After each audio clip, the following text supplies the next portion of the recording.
Guys, with it being late and getting through the guys, let's be as quick as we can. Got it. As quick as we can, Mac. Quick as we can. Any It questions? goes for all of us, right? Any Guys questions? good? All right, thanks, Coach. It's not even my birthday anymore, Ross. It's moved on to the next day.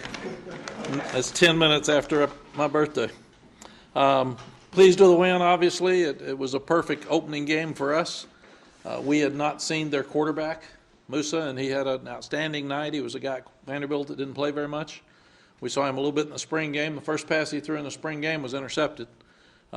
And we didn't think he'd start. We thought the other one was really good, and we kept wondering. And obviously now we know why he started. He's really good. And they did a tremendous job of getting the ball out of their hands fast. We dominated the running game. They had 56 yards rushing. We had 314. And usually you win the game if that happens. We did not lose a turnover, and we forced two. And that's really, really important. We got 14 points off both turnovers. We gave up too many 2 fourth downs, 4th and 4 and 4th and 10 right before the half, which you can't do.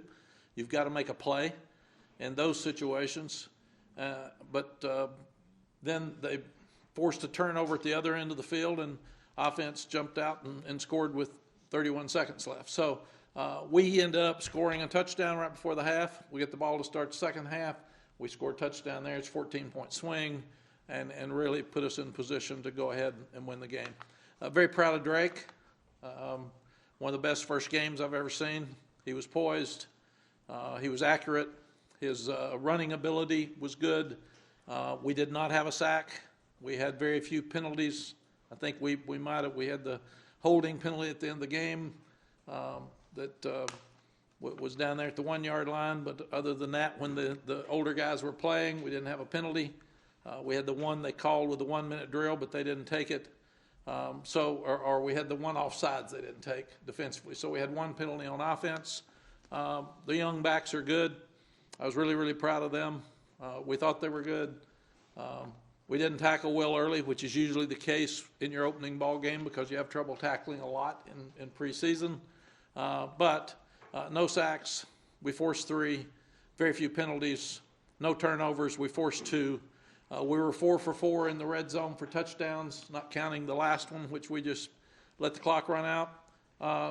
And they were 3 for 3.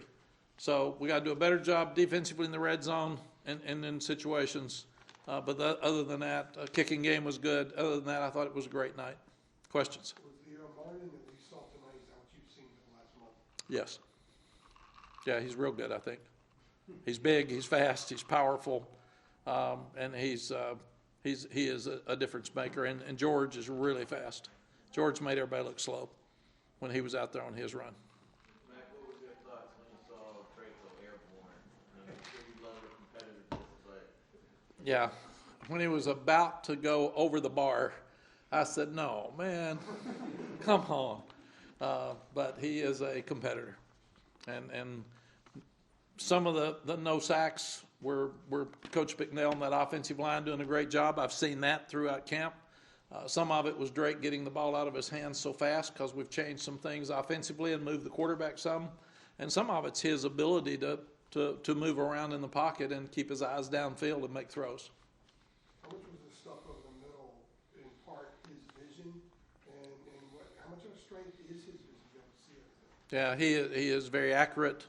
He's got great vision. He's a good decision maker, and he's big. He's 6'5", so he can see, and 220. So he looks thin. He's really not. He's a big guy that obviously can really run. I think the thing that surprised us the most is how fast he is.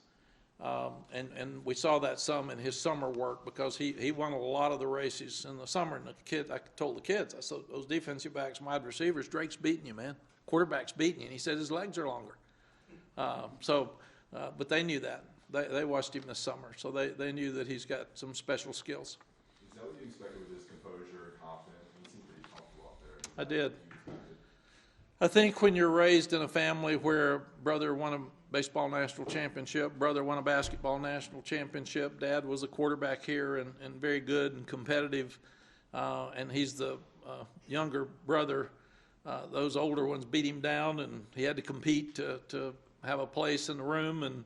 And I think, like Sam, he thinks this is what he's supposed to be doing. He grew up thinking, I'll be the quarterback at Carolina. And when he committed to Alabama, I said, I'm hanging on, man. I'm not. You don't need to be anybody but here. This is a place where you need to be in school, and I think he has a chance to be real good. Max, when you called it a perfect opening game for you guys, is that in some ways because you had the game, but there was some game pressure? There was 35-24 in one of the fourth quarter. Yeah. No, you want pressure. You want them to be confident. You want them to finish. But you need some game type pressure. You talk about it all the time. You meet on leadership. You meet on finishing. You meet on confidence. You meet on toughness. But you can't produce the moment until you get out there and get in it. And I thought when it got to that moment, our guys can count, and they took care of it and changed everything immediately. Any concern over? Yes. Any concern over what? Over the stress they had defensive there, you had defensively, when they were able to move the ball, you converted a lot of those third downs. They also had some first down success as well. Yeah. What are those? What you just said. I mean, I'd rather shut everybody out. But they got good players. 19's a really good player. Those backs, number one, transferred from Pittsburgh. He played here 4 or 5 years ago. So they're a talented offensive team. I was disappointed that we didn't get more pass rush, but we had 3 sacks. And I think we got to get better on defense. We're not going to walk out there and shut everybody out. And they've got a good offensive team. I was surprised we moved it as well as we did.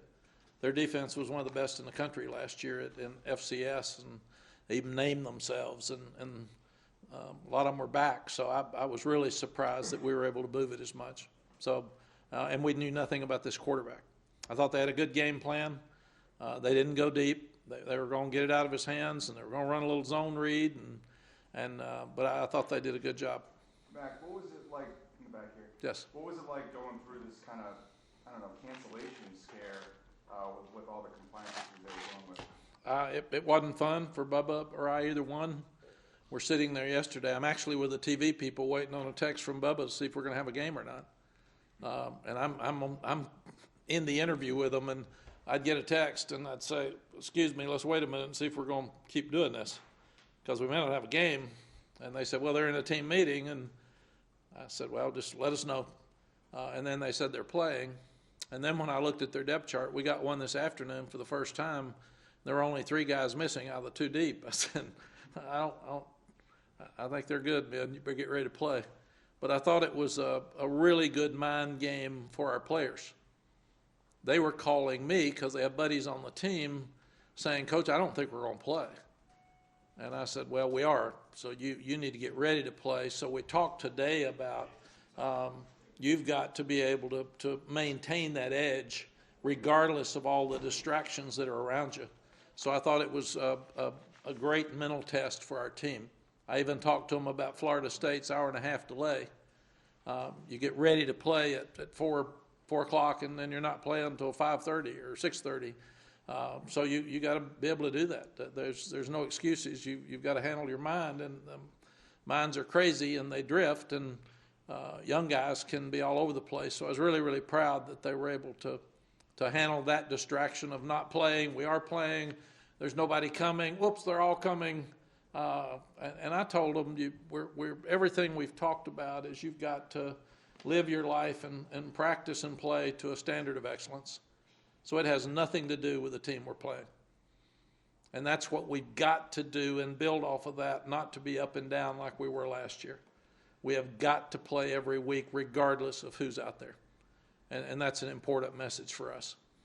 Mike, what does it say to you about the amount of different receivers May was able to hit, especially the amount of tight end involvement in the passing? Yeah, I thought the fact that the ball was distributed to so many different people is another credit to Drake. He went to the open guy. I think he had 2 balls that were short to Josh. And other than that, I don't think he threw a bad ball. Maybe the overthrow to Gavin Blackwell.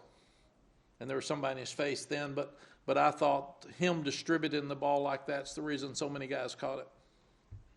Looked like Power Apple's flash. I don't know what you saw from your perspective of how he played. Yeah. As advertised, what's it like? I think so. He loves to play. He never gets tired.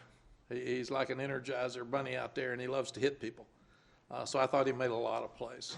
Is there any update on Tony Grimes' stats? No, he was out of the game after that second drive, I think, and medical people, they never tell us after the game, so hopefully they'll tell us tomorrow, and when we get some information, we'll get it to you.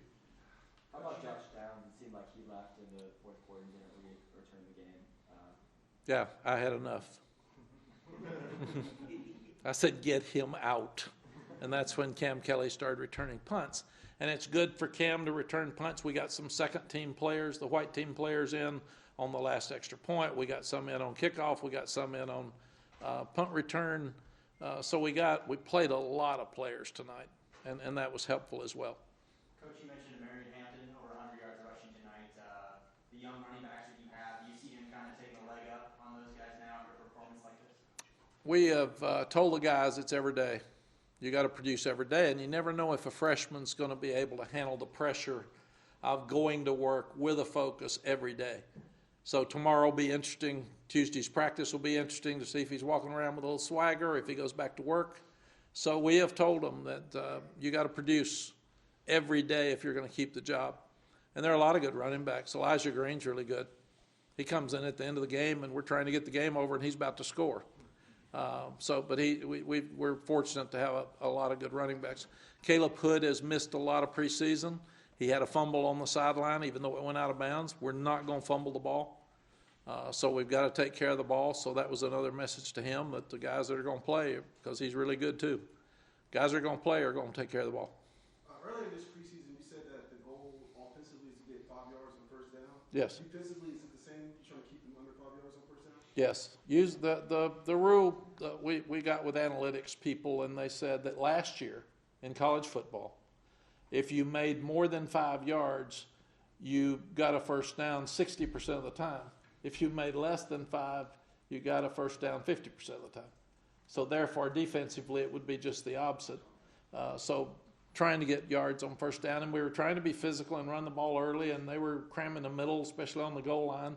So we've got to do a better job. I've hammered with our offensive staff so much about I want to be a physical football team, and I want to be physical in the lower red zone, but I don't want to run up in the middle when there's 13 sitting in there. So that's something we can learn from too, and they were taking it from me. They heard me, but I don't want to be stubborn. I want to be smart. Mack, DeAndre Boykins was super active tonight. He had that big tackle for loss on one of A&M's rushes. Do you look for DBs who really have that nose for tackling and can get in the backfield like that? Yes, he loves to play. You love to compete. When our players came out and decided what they wanted to be, they wanted to be passionate, they wanted to be accountable, and they wanted to be tough. And he's all three. And that's really, really important. I thought if you look at it, Storm Duck hadn't played in a long time. Dante Bellflower hadn't played. So there are a lot of guys out there that hadn't played. Noah Taylor we'd never seen. So 3 sacks is good. We expect more.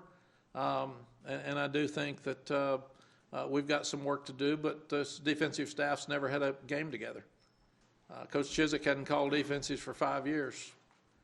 So I think we'll all see a tremendous amount of improvement in a short time, because I knew they weren't very happy there in that late second quarter either. All right. Thanks, Coach. Okay, thank you all. Appreciate it, Mac. Thank you.